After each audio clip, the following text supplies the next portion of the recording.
Chapter 3. Complete Respect. "Very good," the guard said. "The Great Mogul eagerly awaits your arrival, and your treasure."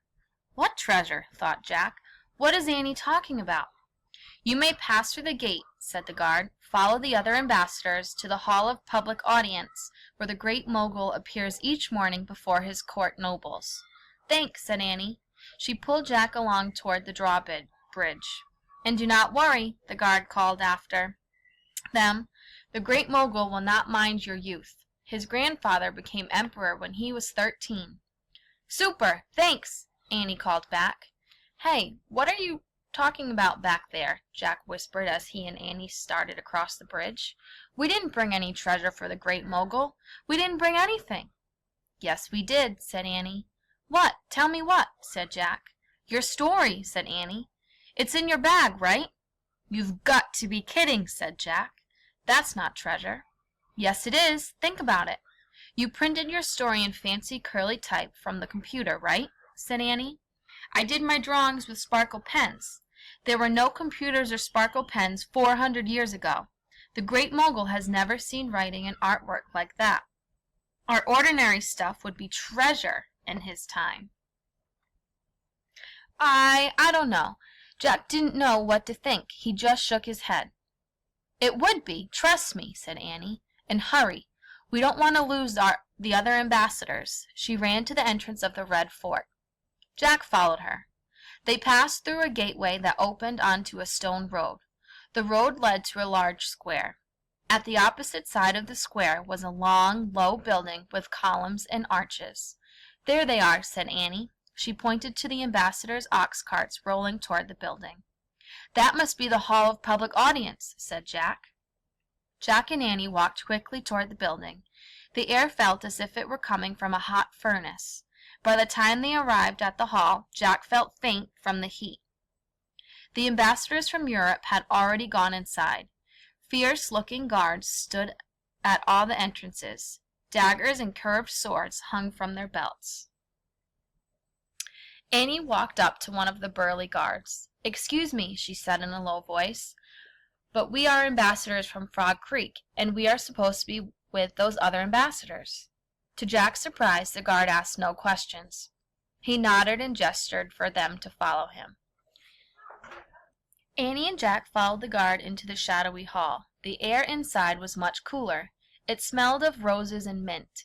Hidden musicians played soft music. The burly guard escorted Jack and Annie past the audience of court nobles. All the men had beards or mustaches and wore beautiful coats of many colors and patterns, bright orange, purple, turquoise, green-striped, and pale pink with flowers.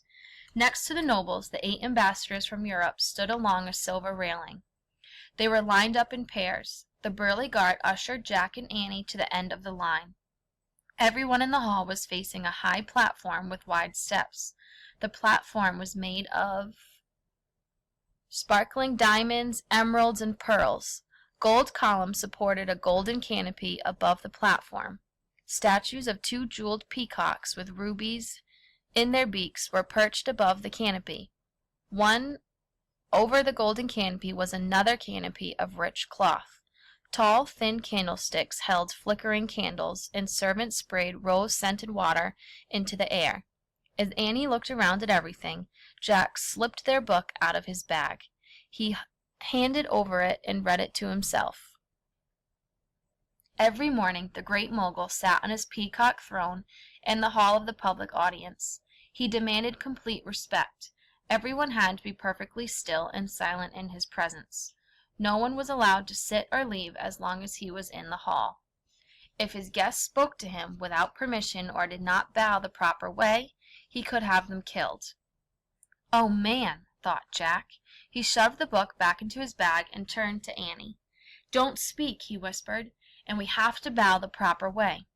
"Don't worry, we learned how to bow in the palace in Vienna," Annie said. "No, this is different," whispered Jack. "When I messed up there, people just laughed. Here, they kill you." "Oh, well, don't forget we've got our potion from Kathleen," Annie whispered. "If worst comes to worst, then we can make ourselves small and escape." "Forget it," Jack whispered. "I don't want to be a tiny little person. The girls will just chase us down and squash us like bugs." Annie laughed. "This isn't funny," said Jack. "Let's go back outside and make another plan. We don't know what we're doing here." "Yes, we do," Annie said. "We're going to give our story to the Great Mogul, and then we're going to ask him for an emerald rose. Simple." "No, no," said Jack. "I told you we can't say a word to him. Not a word. Come on, we have to leave while we're still alive."